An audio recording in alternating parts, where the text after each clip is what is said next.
This program is paid for by Your Radio Doctor, LLC. All opinions or statements expressed on this program are solely those of Your Radio Doctor and their guests and do not reflect the opinions of WPHT or Odyssey. Your Radio Doctor does not recommend or endorse any specific tests, products, physicians, procedures, opinions, or other information that may be mentioned on Your Radio Doctor. Always consult your own physician. Today's program has been pre-recorded. I'm Lisa Thomas-Laurie. If you're on Medicare, I've got great news. Keystone 65 HMO plans from Independence Blue Cross have earned 5 stars, Medicare's highest rating for 2022. Some plans have no monthly premiums, no deductibles, and no copays for primary care visits and some prescription drugs. Don't wait. Visit ibxmedicare.com/star. Every year, Medicare evaluates plans based on a 5-star rating system. Keystone 65 offers HMO plans with a Medicare contract. Enrollment in Keystone 65 Medicare Advantage plans depends on contract renewal. This is a paid endorsement. Talk Radio 1210, WPHT, WPHT HD, WOGL HD3, Philadelphia. From the Cherry Hill Volvo Studios, where relationships matter.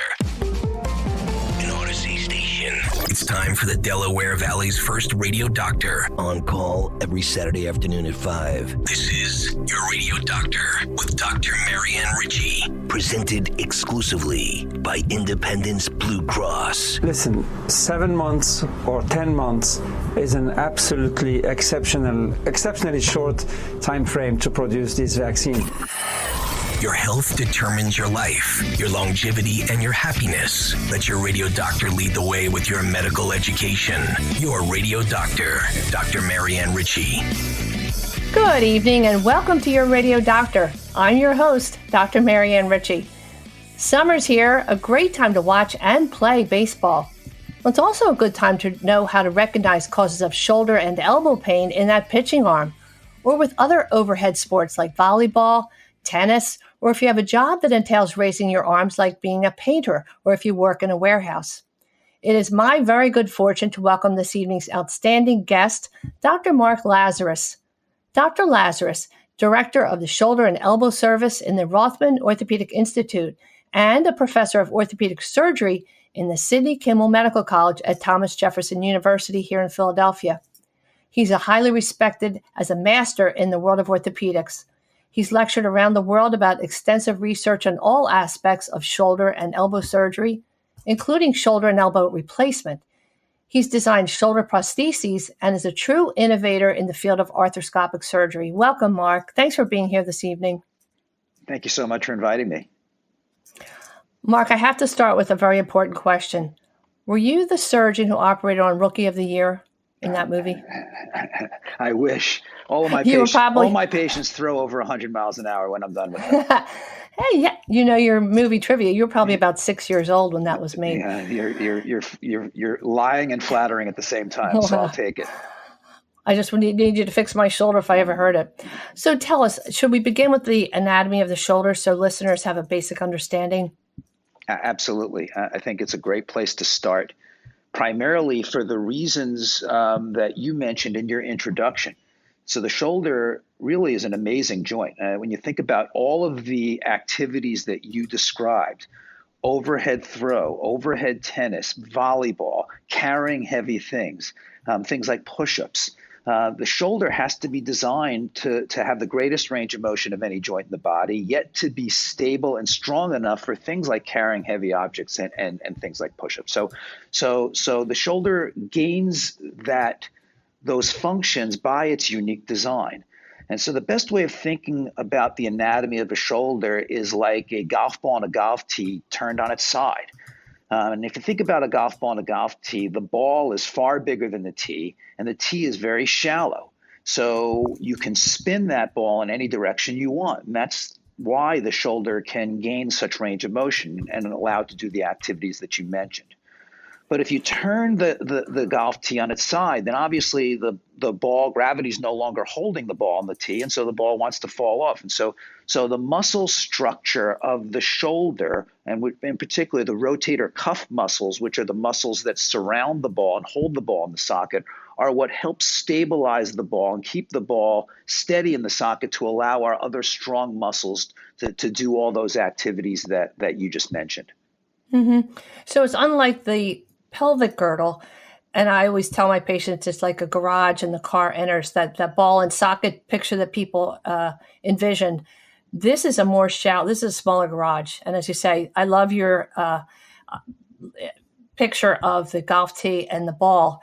And so you need all those other structures, surrounding structures that can cause pain and different issues. And so when you're trying to decipher if it's tendon or ligament or bursitis or any of those issues, what questions do you ask the patient to elicit the right information?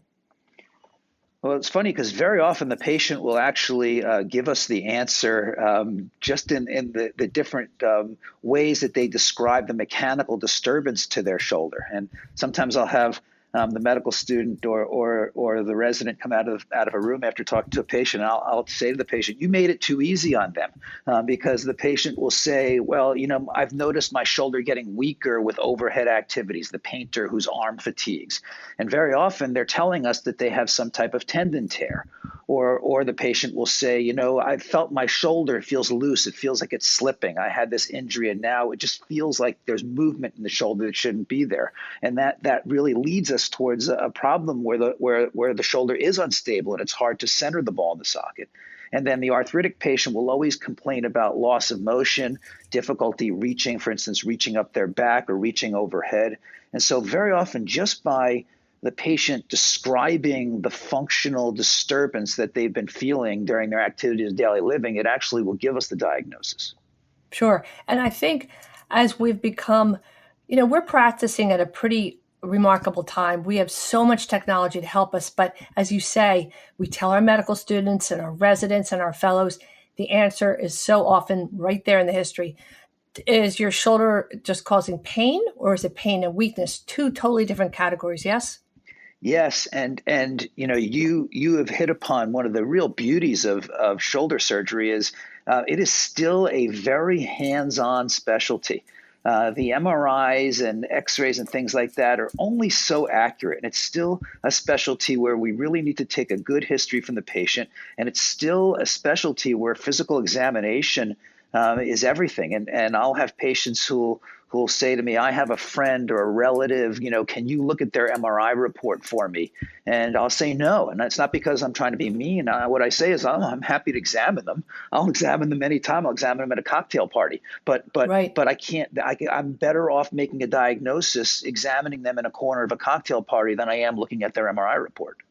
Mm-hmm. My next thought is, how does location of pain help you make the diagnosis? As you know, my dear husband is in your world. He's an orthopod, although he's hip and knee.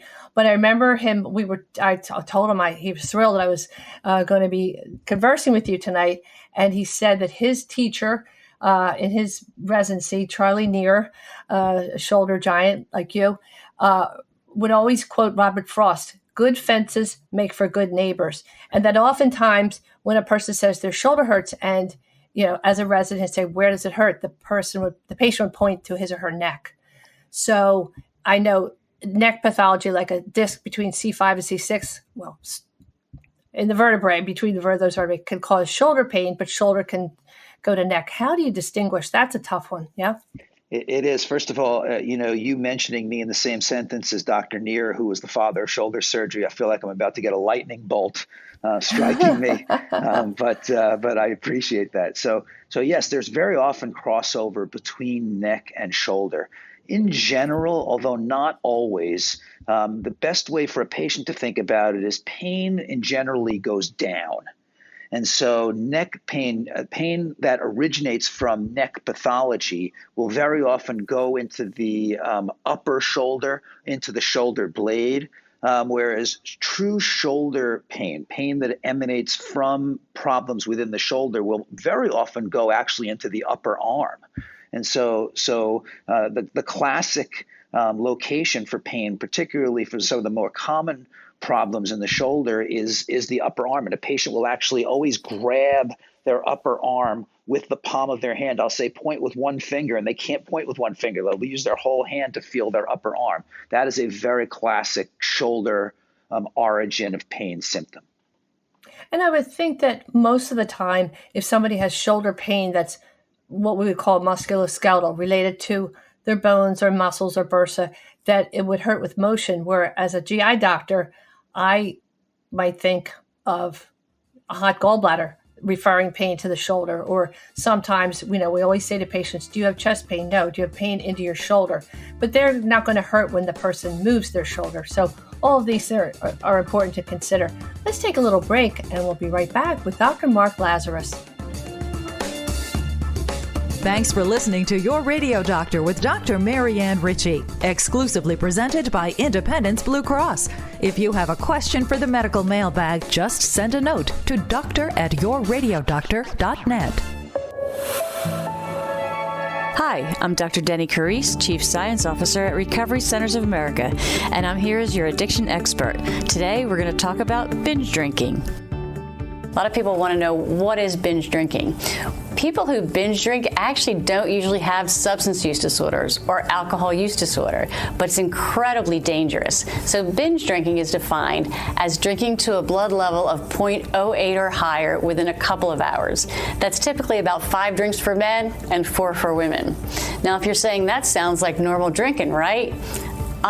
In the scope of the country, that's actually pretty heavy drinking all at one time. 1 in 6 people in the U.S. binge drink, and they binge drink on average 4 times a month, drinking 7 drinks when they binge. That's over 17 billion binge drinks a year. The important thing to know about binge drinking is it can not only be harmful, it can actually be deadly. So when somebody binge drinks and their body's not used to that amount of alcohol, they can actually have an alcohol overdose. We're so familiar with opioid overdose, but there's alcohol overdose too, and it's just as dangerous. But also, in addition to that, car crashes, violence, homicide, suicide, sexually transmitted diseases, unwanted pregnancies. There's a lot of harm that happens from binge drinking. So before you go out there and have a few more drinks than you expected, give that some thought. If you or a loved one has a problem with alcohol or drugs, call 1-888-RECOVERY today or go to recoverycentersofamerica.com. We answer the phone and admit patients 24/7. That number again is 1-888-RECOVERY.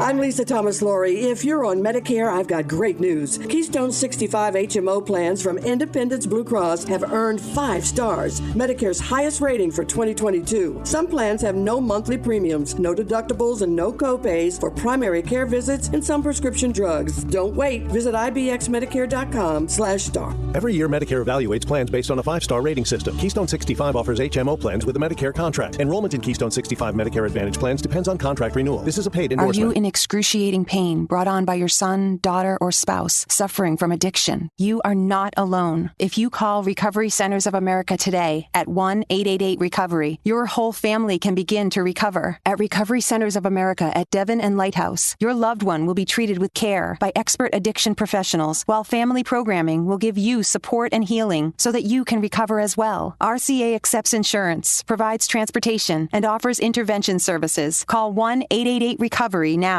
When we ask questions, we make sure they're the big ones. Like, how can the healthcare industry earn the trust of patients? And what if your health outcomes and access to care weren't defined by your skin color, sexuality, gender, or zip code? At Genentech, we're removing barriers and partnering across the medical community to make clinical research as diverse as the world we serve, to ensure communities have access to healthcare. Learn how we are working to make healthcare more equitable at gene.com/askbiggerquestions. And we're back with Dr. Mark Lazarus. Mark, we're talking about the shoulder this evening, but you really have a huge practice, and all of your research focuses on shoulder and elbow, but there is so much to each that we decided to focus on shoulder pathology and manifestations of. And I guess you would categorize pathology or injury or arthritis three areas. What would they be? In terms of the most common pathologies that you can see in a shoulder, 3 of the more common problems, and we talked earlier about shoulder problems being very often mechanical disturbances, and these 3 problems are really descriptive of that. And the first is an unstable shoulder, a shoulder that is slipping in and out of the socket. The second are rotator cuff problems, which is the most common problem in a shoulder, which is a degeneration and sometimes a traumatic tearing of those rotator cuff muscles, the muscles that hold the ball centered in the socket. And then the last is arthritis of the shoulder joint itself.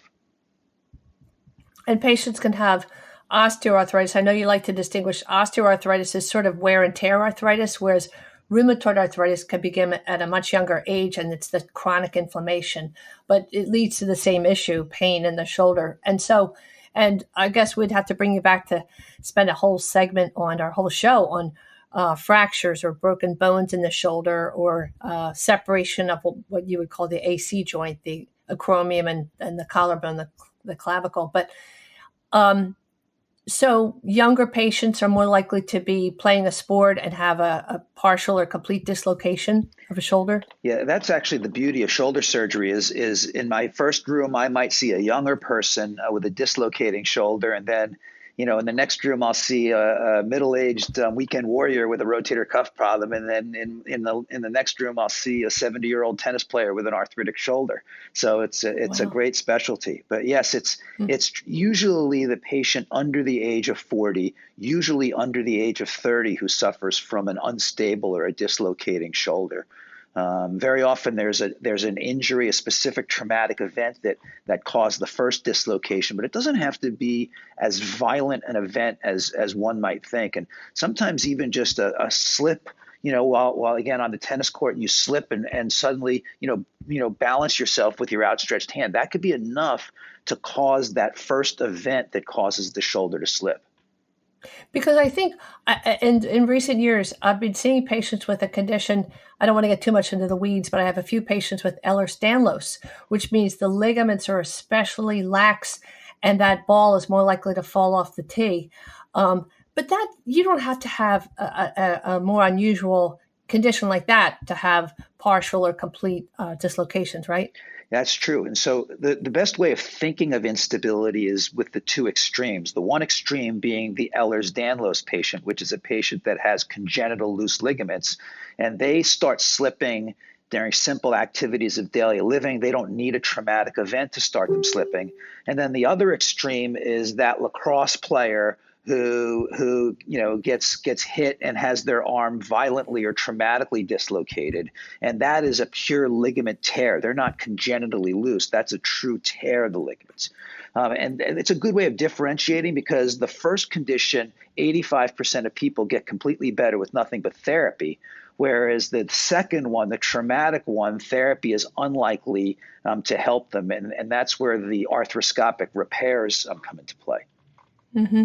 And as you said earlier, you could be at a cocktail party and, name that tune in 3 notes. You could probably put your hands on the shoulder and say, boop, and have it right 99% of the time. But the MRI has really taken us to a new level. Tell us how that's helped to increase accuracy, because all of these puzzle pieces complement each other. Your exam, the history, your exam, your hands-on, and the MR. Tell us how the MRI has helped. Yeah, the MRI is really critical for the in-betweens. So what I just described are the two extremes of instability, but unfortunately, at least a third of patients fall in between there. And sometimes it's hard to tell, is it more congenital, is it more traumatic?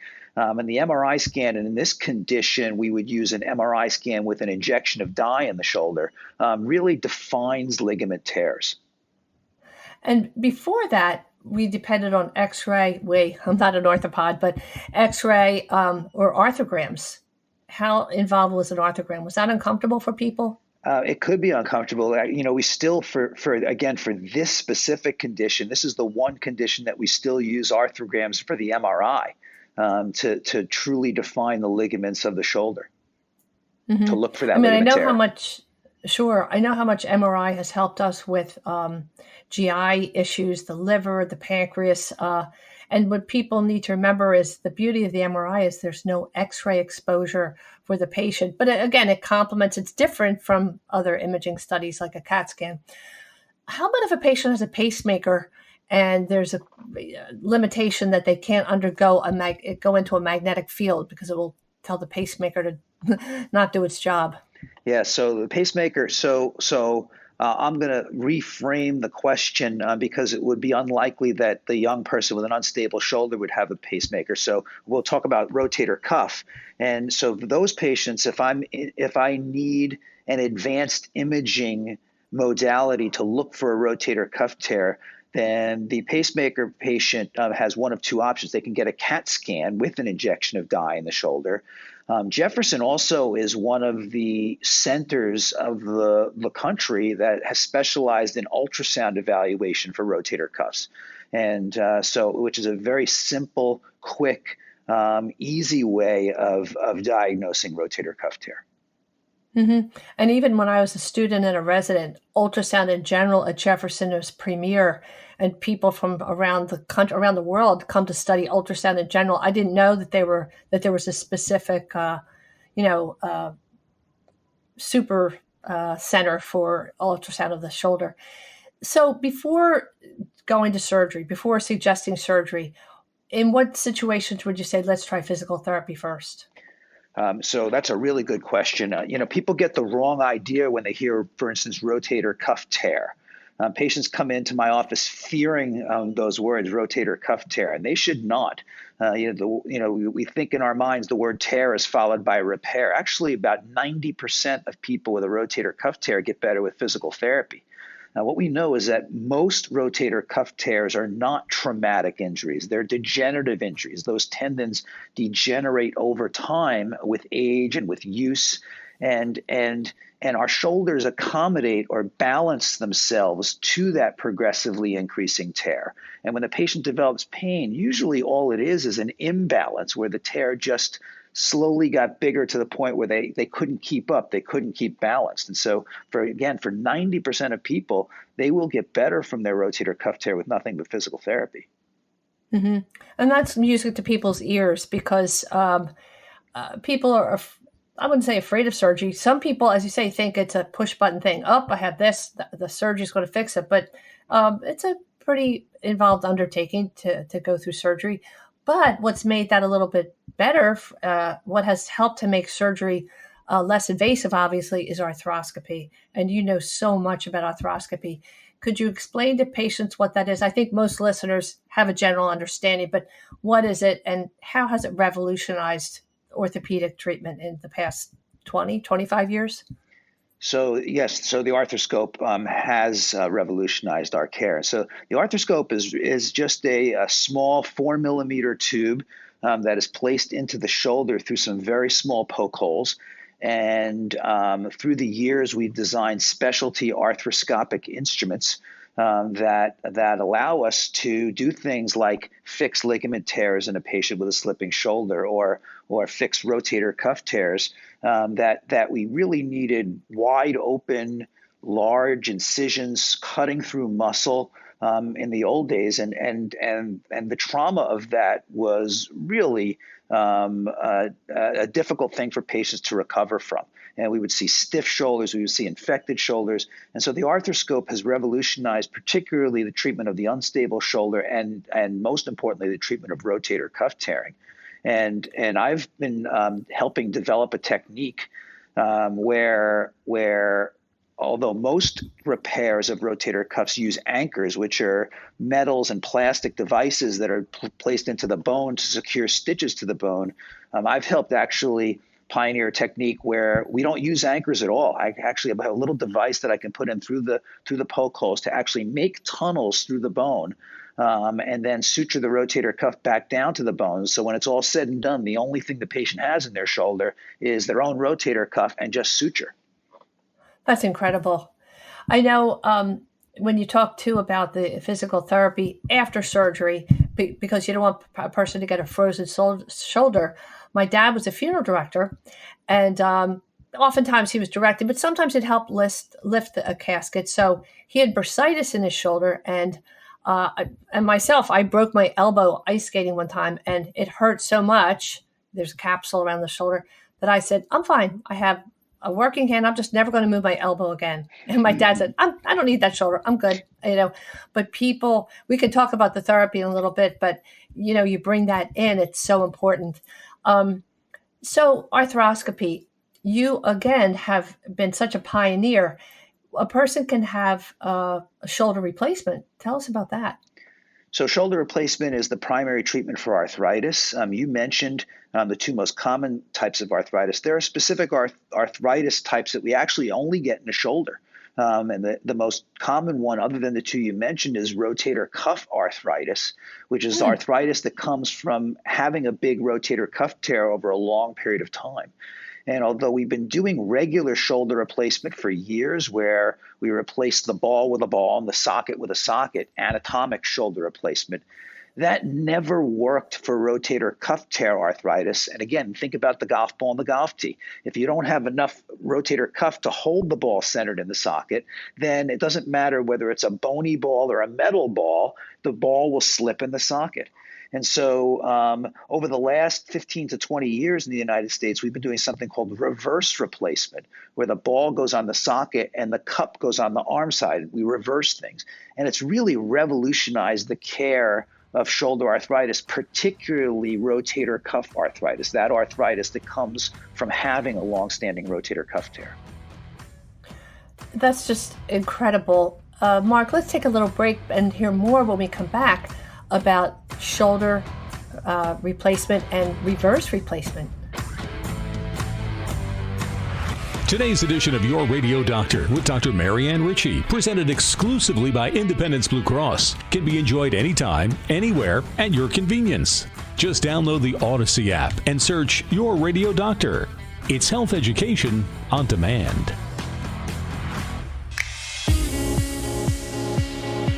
This is Emily Rubin, registered dietitian with Thomas Jefferson University Hospital and Thomas Jefferson University Celiac Center, and the PR chair for the Academy of Philadelphia and Dietetic Association, presenting you with your tip of the week. And we are presenting our third segment on the gluten-free diet and the hidden sources of gluten. One of the number one places where patients can get hidden sources of gluten is at restaurants. So even though restaurants may feature an extensive gluten-free menu, you need to make sure that they actually prepare it gluten-free. So you would want to ask the server to make sure that they're not preparing the chicken where there could be flour or bread or pasta, or they're changing the water that they may use for gluten-free pasta versus regular pasta. Other hidden sources of gluten when dining out are French fries. Most fryers cook foods other than fries. They'll put breaded chicken fingers, mozzarella sticks, wings. Again, this would contaminate the fryer, so you need designated fryers. So if you decide you want to go to a diner and decide to have eggs for breakfast, are they cooking those eggs on the same grill as pancakes and French toast? And did you know that actually some restaurants added pancake batter to their omelets to make them fluffy? Well, all that does is add gluten to your meal. Pizza. So even if pizza is labeled gluten-free, is it actually, or prepared gluten-free, is it on the same pan as regular pizza? It can be cooked in the same oven, but you definitely want to look for a separate pan and even a separate slicer and ask.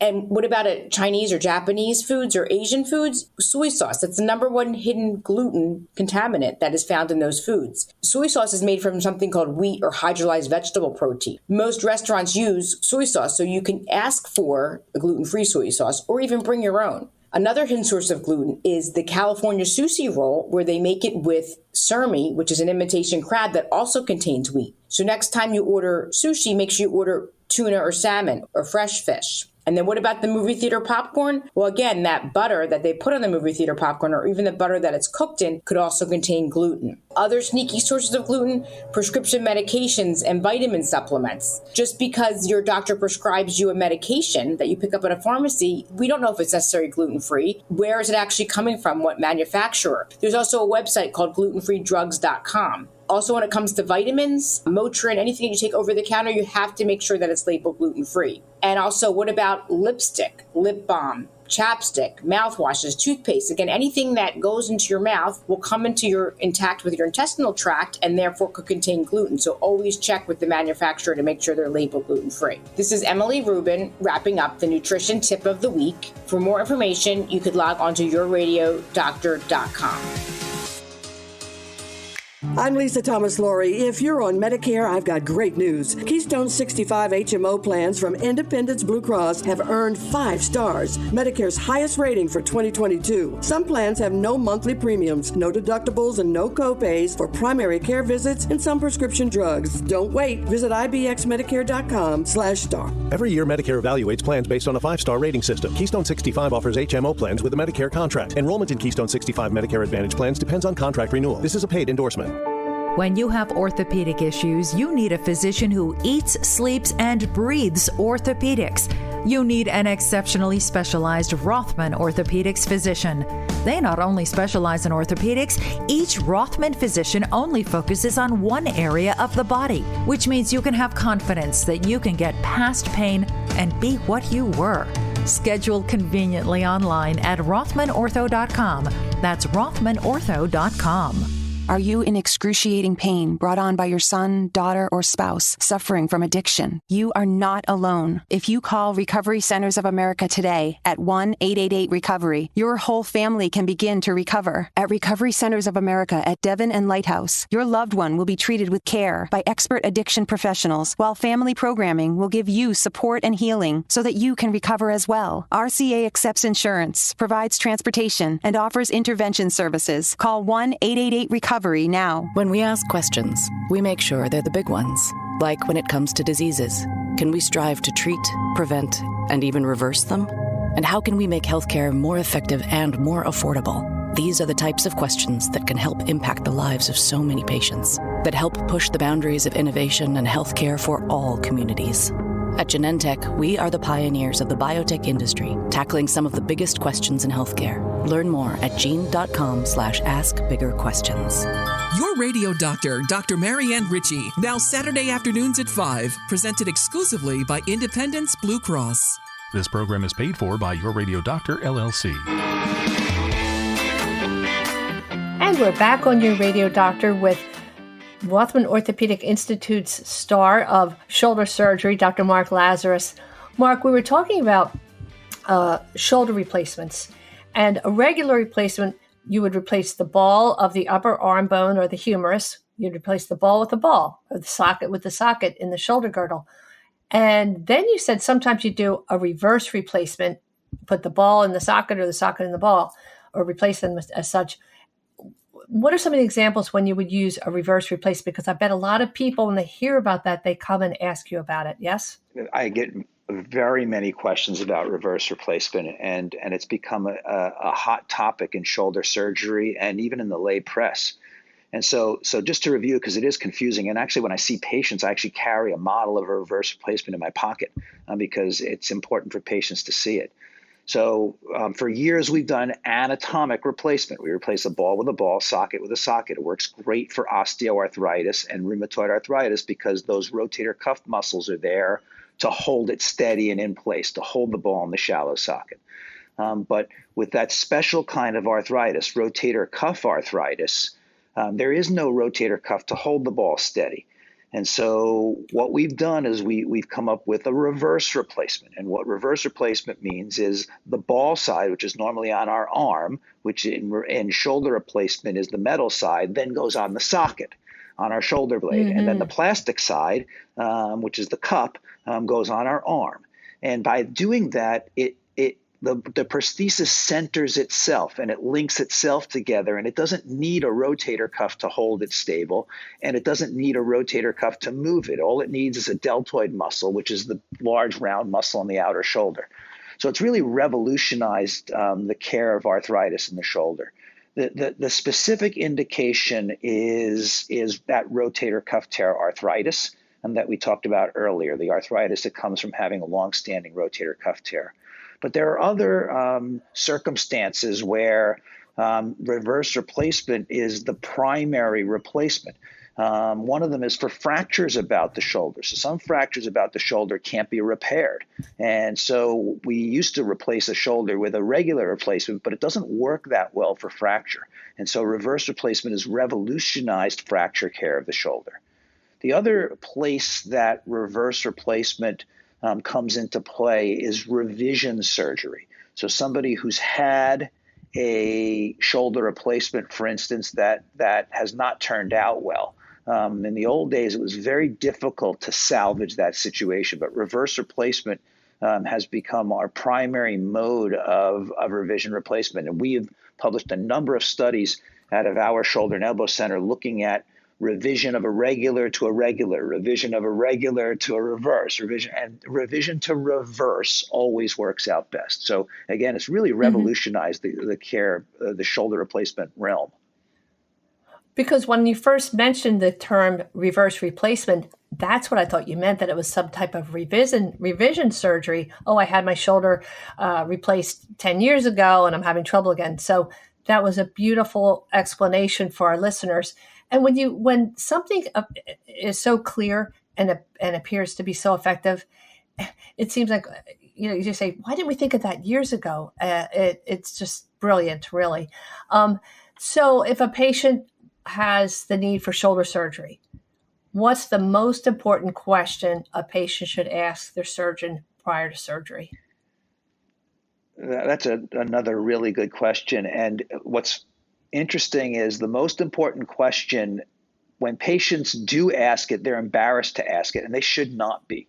When you're talking about shoulder surgery, the most important question that you want to ask your surgeon is how many of that specific procedure do they do in a year? In shoulder surgery and in much of orthopedic surgery, the literature is very, very clear. The outcomes and the complication rate are related to surgeon volume and hospital volume. The more of that procedure that your surgeon does and the more of that procedure that is done in the hospital that your surgeon operates, your outcome will be better and your complication rate will be less. Period. End of story. So that's by far the most important question to ask. Patients are always embarrassed when they ask me. I say, you shouldn't be. That's the most important question you should ask. So you raised two very good points, because if you have the setup and you have a team and it's a rhythm for you to do this pretty complex, not everybody does the reverse replacements and revision surgery. You certainly want to go to somebody who's really experienced, and obviously not a general orthopedic surgeon, but that if you have the team and it's not second nature, but they do it all day, every day, you're in much better hands. And the second thing I always tell patients, I'm a specialist as well. And if I see somebody who has, say, they're referred for screening colonoscopy, and I find something upsetting, like colon cancer, they don't know me from Adam. And I have to tell them that bad news, that I don't have a long-term relationship like their primary. And I say, you have colon cancer, and this is how I think we should approach it. I say right from the bat, if you want a second opinion, you have to be comfortable. And any doctor who says, what, you're asking me questions, you might want to shift gears anyway, right? I mean, that's part of being humble and being the great doctor that you are, that you're willing to say, listen, you should be asking that. Yeah. I'm giving you permission. And there are times that you're exactly right. There are times that a patient will clearly be asking me questions that I'm struggling to answer in a way that they're understanding. And we'll go through it several times. And there are very often times that I'll say, look, I think you should get another opinion. And then, I'm happy to see you back after that. And maybe by getting another opinion, we can focus our conversation more and get you the answers that you need. So no, if you're it increases their confidence in you. It's very easy. If you're seeing a surgeon and that surgeon is upset with you getting a second opinion, then you probably need a different surgeon. That's my point. Yeah, you probably need a different surgeon. Yes, exactly. That's what I totally agree. So rehab post-surgery, we want to talk about two things before the segment ends. Let's touch on rehab. We talked earlier about that is just as important as the surgery. And we want to talk about some of the newer therapies that are being discussed in the news and in patients' minds, stem cells and platelet-rich plasma. Let's talk about rehab. Yeah, rehab is really critical. And in particular, rotator cuff. Rotator cuff is an operation that tightens the shoulder. It can be early on a somewhat painful operation, and it is really difficult early on to get patients moving. And you mentioned frozen shoulder. It's by far the biggest complication of rotator cuff repair. And so the rehab after rotator cuff repair is really essential. With my cuff patients, I always tell them, surgery gets you 10% of the way there. The rest is you at home with your exercises and you with your therapist. What's really interesting is shoulder replacement is exactly the opposite.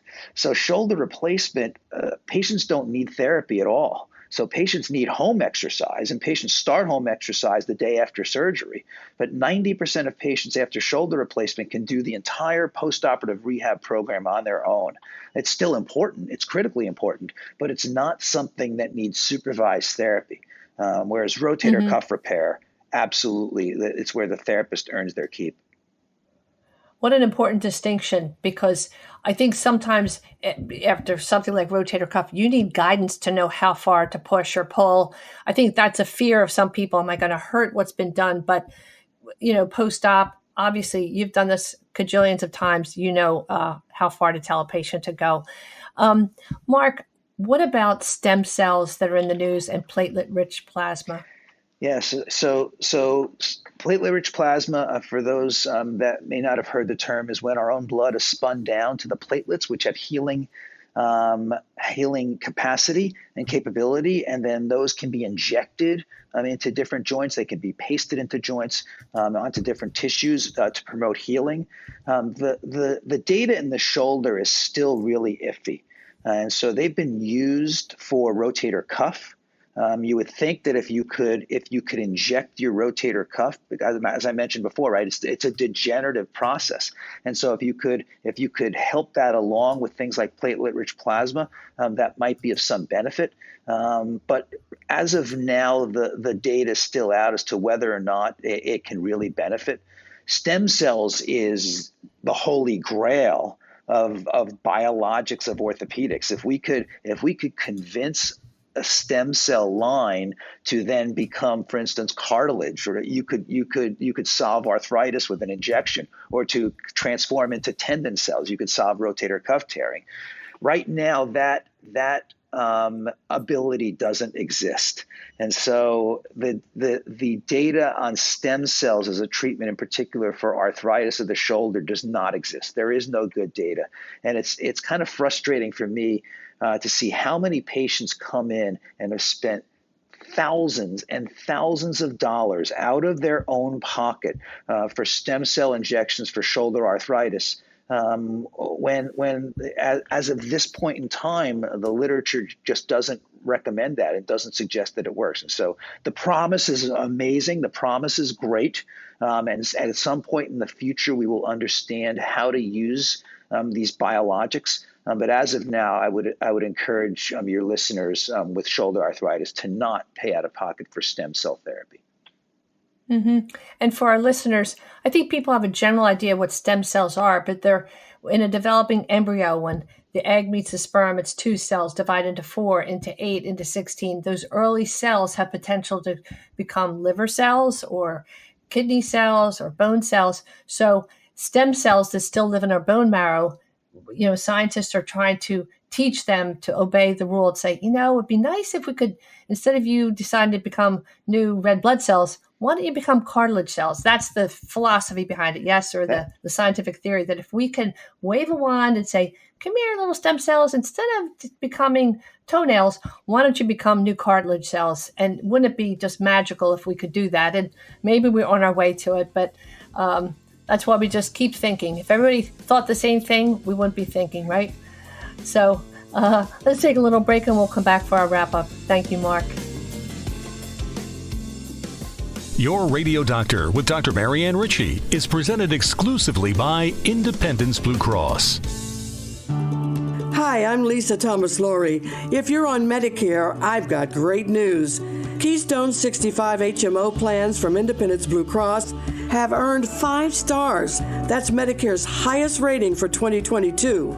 Some of these Medicare Advantage plans have no monthly premiums, no deductibles, and no copays for primary care visits and some prescription drugs. And all plans include dental, vision, and hearing benefits with no copays for routine exams. Medicare's highest rating, Philly's most popular plan. Don't wait. Visit ibxmedicare.com/star. Every year, Medicare evaluates plans based on a 5-star rating system. Keystone 65 offers HMO plans with a Medicare contract. Enrollment in Keystone 65 Medicare Advantage plans depends on contract renewal.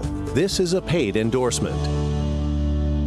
When you have joint pain, you need a physician who eats, sleeps, and breathes joints. Someone so focused on their specialty, they've written the book on it. Literally, you need an exceptionally specialized physician from Rothman Orthopaedics. They not only specialize in orthopedics, each Rothman physician only focuses on one area of the body, which means you can have confidence that you can get past the pain and be what you were. Schedule conveniently online at rothmanortho.com. Official orthopedic partner of the Eagles, Phillies, and Sixers.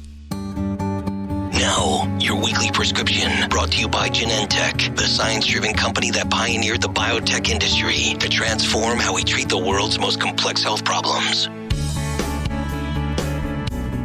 And welcome back for our final segment with Dr. Mark Lazarus from Rothman Orthopedic Institute.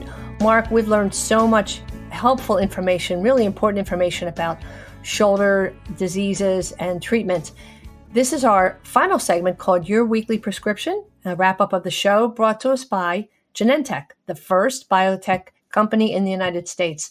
Mark, what are the take-home messages for our listeners? Thanks, Marianne. There are four things that I thought of, and the first one is we haven't touched upon prevention.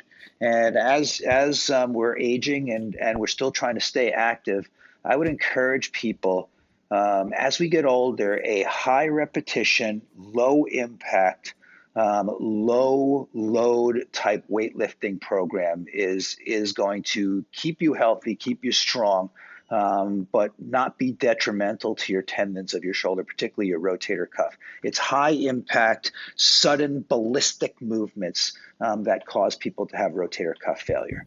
So, right, that's exactly. That's right. You might recommend against that overhead exercise machine. I guess your listeners can't see you, Marianne. Right now, you're doing either calisthenics or the YMCA dance.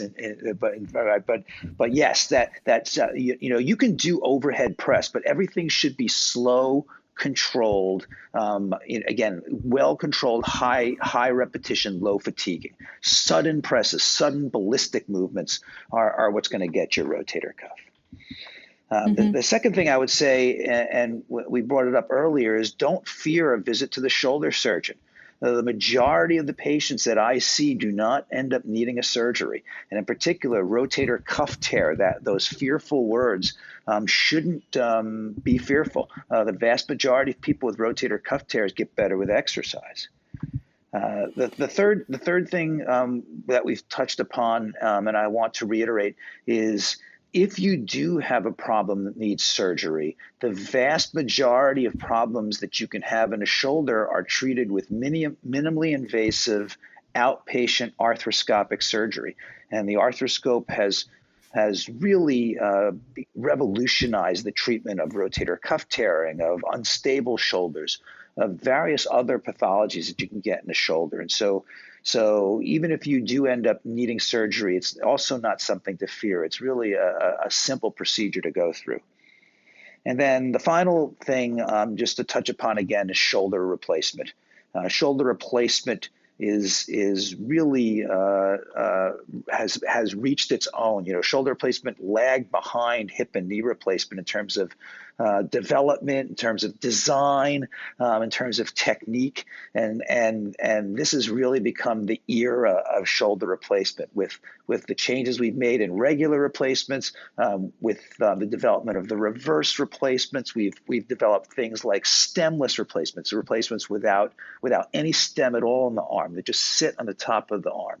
And so the design process in shoulder replacement surgery, this is the golden age of that, and it's really worked to the benefit of patients. And I think you said something else very important, Mark. Don't be shy. Ask the surgeon that you meet. This is an important surgery. How experienced are you? How many of these cases have you done? And if the doctor, if he or she shies away and seems a little offended, then it's time to look in a different direction. Yes? Yeah, absolutely. And we have the largest, busiest shoulder service in the country by far at the Rothman Institute, and we pride ourselves on doing a high volume of things like rotator cuff repair, shoulder replacement, and being experts at it, and not only developing the techniques and designing the prostheses, but doing the research that demonstrates the effectiveness of these procedures and lecturing nationally and internationally on these procedures. So our entire service is devoted to advancing the field of shoulder surgery. It's alpha to omega. And I think even in my own experience, when I lecture to community or lecture to other physicians, it keeps you sharp. And as you repeat the words, you think about things you may not have thought before that can help your research. And it's one big healthy cycle, really, Mark. If somebody wanted to make an appointment with one of the physicians in the shoulder and elbow service, what number would they call? Thankfully, Marianne, you asked me to get this because I didn't know it before I sat down to do this, but my nurse was right by my side. It's 1-800-321-9999. Beautiful. That's pretty easy to remember. 1-800-321-9999. And even though you have your own number, if people forget, they can always call 1-800-JEFF-NOW, and they will refer you to the Rothman Institute. And the website, if people want to, what's great about your website is there's so much that's explained clearly with diagrams and so much helpful information, but it also talks about lectures in the community and where you could go to hear a Rothman lecture and where you could go for an appointment. I'm telling patients and listeners when I remember that the Rothman Institute is now in just outside Orlando, Florida, which is great. And I say to people, if you have an elective procedure like a hip replacement or a knee replacement, shoulder, go down in October, November and recuperate in warm weather. I mean, it's a brilliant idea. Go Rothman. We have a great shoulder surgeon down there. Yes. Well, maybe you should go down for a couple months a year down there too, Mark, and open up shop. Mark Lazarus, thank you. It's clear why people call you a gentleman and a scholar. Your explanations are superb, and people were really uplifted by your hopeful comments today. So thank you so much for your time. Thanks again for inviting me. Now, your real champion, presented by the Rothman Orthopaedic Institute. I know you've got the heart of a champion. And now for your real champion. I call this segment Like Father, Like Son. Most of us will never experience homelessness and the feelings of fear, humiliation, and desperation that it brings. Where do I find a safe place to sleep? When will I eat again? Where do I find a public restroom? When will I be able to shower again? Who can help me with this toothache or fever? In our land of plenty, it's hard to fathom that so many people live on the street, barely sheltered in cardboard boxes, exposed to the coldest nights of winter and the muggiest days of summer. Nameless faces feeling forgotten and losing hope. These images should keep us awake at night. Well, Leo Carlin has done more than empathize with his brothers and sisters without shelter. He has committed over 20 years to volunteering with projects that support the most vulnerable. And it comes as no surprise that Leo had a stellar role model. His father, the senior Leo Carlin, was the ticket manager for the Philadelphia Eagles for 55 years until 2015, and was always involved in the Eagles' charitable works, as well as being a pillar in the annual Catholic Charities Appeal for the Archdiocese of Philadelphia. In 2003, rock legend Jon Bon Jovi came to Philadelphia on a special mission to form a team in the new indoor arena football league called Philadelphia Soul. What was unique about this venture? The idea to use the team as a way to give back to the community. Any money they made would be given away. That's when Jon Bon Jovi reached out to Leo Carlin, Jr., that is. Leo had plenty of experience working with his dad and learning the business of football. He also had a great track record of community service. For many years, he had volunteered for Covenant House. Founded in 1972, Covenant House is the largest privately funded agency in the Americas helping homeless kids, providing 24/7 crisis care and ongoing support now in 33 cities and 6 countries, serving close to 50,000 young people each year. Leo, Jr., was chairman of the board of Covenant House, Pennsylvania, and also chair of the board of the Citizens Advisory Committee for Delaware County Children and Youth Services. Since 2003, Leo Carlin has led the charge as president of the John Bon Jovi Soul Foundation. What began with localized efforts of the Philadelphia Soul football team has quickly expanded to a national presence with the goal of rebuilding pride in oneself and one's community, one soul at a time. In 2006, the foundation connected with Sister Mary Scullion of Project Home, Habitat for Humanity, and Saturn, and has provided more than 1,000 units of affordable housing in 11 states. There are also 2 large soul kitchens in Red Bank and Toms River, New Jersey, where 51% of the customers pay their check and add a little extra to buy a meal for the 49% who can't pay. More about that in a future Real Champion segment. Most recently, the foundation joined Help USA, a national housing nonprofit, along with the City of Philadelphia, the Philadelphia Housing Authority and Housing Development Corporation, and JBJ Soul Foundation was the largest private funder for the renovation of the former Reynolds School in North Philadelphia and created 55 units of housing for seniors and homeless veterans. Leo explains that joining forces helped address a huge need in this community by providing a safe place for people to call home, but also services that can help shape the rest of their lives. The foundation also supports Covenant House and recently helped add a new building with 15 more units for young people in crisis. Like his father, Leo is gentle, generous, and humble. He gives all the credit to other colleagues and hesitates to talk about his own contributions. In 2012, he was honored by Covenant House with the Beacon of Hope Award for his longtime commitment and work in Philadelphia. What makes Leo tick? Well, as Leo sees it, he's had a lot of opportunities in his own life, and there are many people who don't have opportunities through no fault of their own. It's important to give these people some of those same opportunities. Leo is an alumnus of St. Joe's Prep and College of the Holy Cross, and after those 8 years of Jesuit education, he embodies the Jesuit motto to live as a man for others. We salute you, Leo Carlin. You're a real champion. Thank you for listening to our show this evening and every Saturday at 5 o'clock here on WPHT. Listen to any of our shows again on yourradiodoctor.com. Send us a story of a champion in your family, office, or community, or let us know if there's a topic you'd like to hear about. Send an email to info@yourradiodoctor.net. A special thank you to our exclusive sponsor, Independence Blue Cross, and for support from Recovery Centers of America and Rothman Orthopaedic Institute, and our newest sponsor, Genentech, the first biotech company in the U.S. If you'd like to partner in the show, send an email to info@yourradiodoctor.net. Friends, as you listen to the news, you'll hear there's a shortage of lifeguards and fewer beaches with coverage.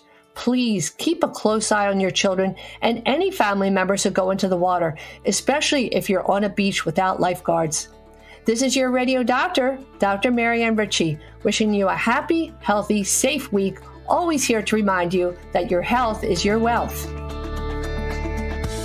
Thanks for listening to Your Radio Doctor, Dr. Marianne Ritchie, presented exclusively by Independence Blue Cross. To contact Dr. Marianne and to listen to today's show as well as past shows, visit yourradiodoctor.com. This program is paid for by Your Radio Doctor, LLC. All opinions or statements expressed on this program are solely those of Your Radio Doctor and their guests and do not reflect the opinions of WPHT or Odyssey. Today's program has been pre-recorded. Hi, I'm Lisa Thomas-Laurie. If you're on Medicare, I've got great news.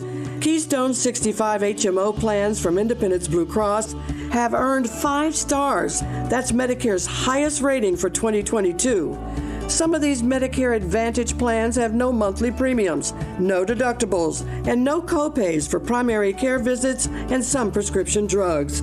And all plans include dental, vision, and hearing benefits with no copays for routine exams. Medicare's highest rating, Philly's most popular plan. Don't wait. Visit ibxmedicare.com/star. Every year, Medicare evaluates plans based on a 5-star rating system. Keystone 65 offers HMO plans with a Medicare contract. Enrollment in Keystone 65 Medicare Advantage plans depends on contract renewal.